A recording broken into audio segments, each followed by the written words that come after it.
So I wanted to speak on the Bāhiya Sutta.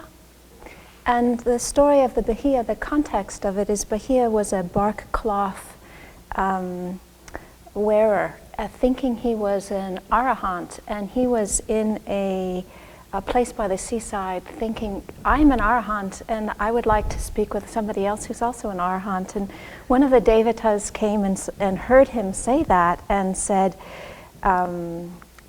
with a lot of compassion in his heart and with his interest in his own welfare, went to him and said, you Bāhiya are neither an arahant nor have you entered upon the path of arahantship, and you don't even have the practice whereby you would become an arahant.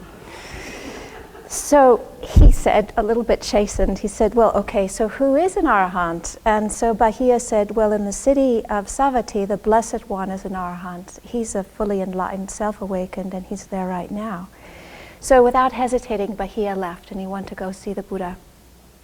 And so he went to the Buddha, and the Buddha was just on his way for alms. And he went to his feet, and he bowed to his feet, put his head on his feet, and he said, please teach me the Dhamma.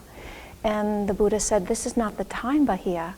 And a second time, Bāhiya said, please, please teach me the Dhamma. And for a second time, the Buddha said, this is not the time, Bāhiya. And a third time, he asked, please, please, out of compassion, will you teach the Dhamma to me? And so, oftentimes is the case when you ask the Buddha 3 times, either something horrendous happens or he offers you the Dhamma.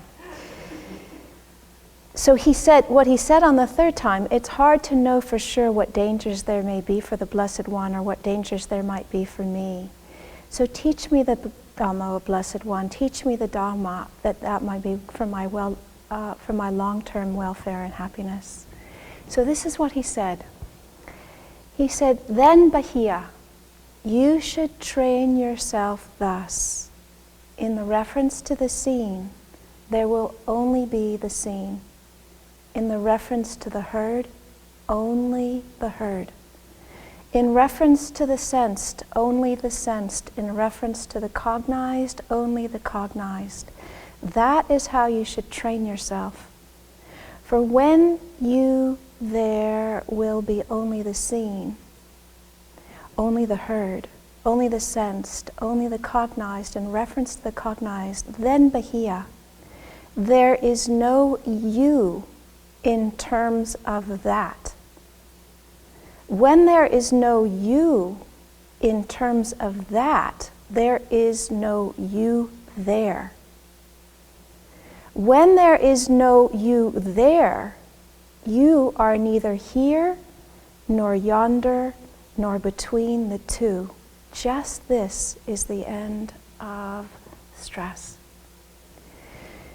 So what I love about this sutta is that in a nutshell, the Buddha is giving very clear instructions that when mindfulness is not wavering and is present with what is happening in the present moment without concocting anything in addition to it, or without creating a self that is experiencing it, then in pure awareness of knowing what is to be known, one doesn't posit a self in relationship to what is known, and without positing a self, then the whole mass of suffering comes to end, comes to resolution right there.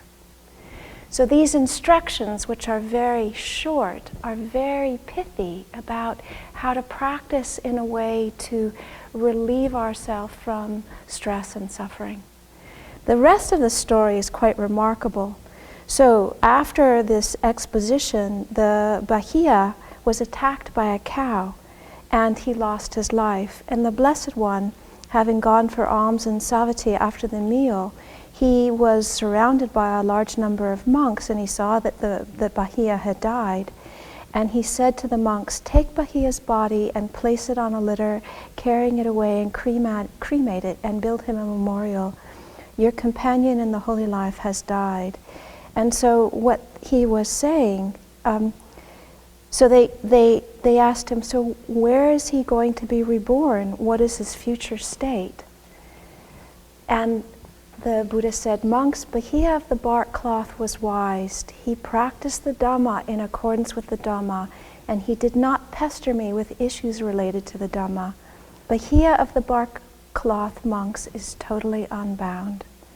So having heard that exposition, and in the time it took for him to apply those teachings, which was just an instant after he heard them and his life was taken, he was able to realize the end of suffering. And one of the things that I so love about this sutta is that in addition to seeing the importance of accumulating merit and thinking things about in a long-term perspective, there's also the importance of seeing the immediacy of practicing in the present moment without adding anything extra to it.